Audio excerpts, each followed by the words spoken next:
The Idaho Office for Refugees says nearly a dozen white South African refugees will resettle in Twin Falls soon. Trump administration welcomed them and roughly 50 other Afrikaners into the United States today. Abby Davis has been following this story, and the president says he's admitting them because, I guess, quote, genocide is happening in their home country. Is that correct? The South African government vehemently denies any allegations of discrimination and targeted violence.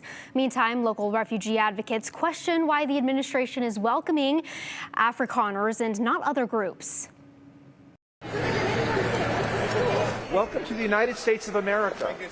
A group of white South African refugees held small American flags Monday as U.S. officials welcomed them. They tell quite harrowing stories of the violence that they faced in South Africa. While the 59 Afrikaners arrived outside Washington, D.C., Idaho Office for Refugees spokesperson Holly Beach says 9 of them will come to Twin Falls, Idaho in the coming days. They'll resettle with help from the U.S. Committee for Refugees and Immigrants, which has a branch there. It's been known for the last couple of weeks that this was coming soon. Afrikaners, South Africa's largest white group, led the apartheid government until it ended in 1994. President Donald Trump says they now face discrimination and violence at home, allegations the South African government strongly denies.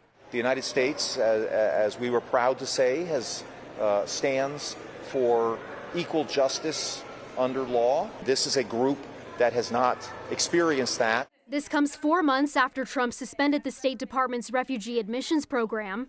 That suspension blocked new refugee admissions for everyone, including Black Sudanese escaping genocide and Latin Americans fleeing violent gangs. Weeks later, Trump signed another executive order announcing a plan to resettle white South African farmers and their families in the U.S. It just led to a lot of grievances and anger. Boise pastor Benjamin Kramer spoke out against the president's executive orders in his most recent newsletter. The central issue is for those other people who are fleeing just really dangerous situations and seeking refuge here that are still being denied. It's not a question of should we help refugees, it's why are certain groups of refugees being ignored while others are being given preference.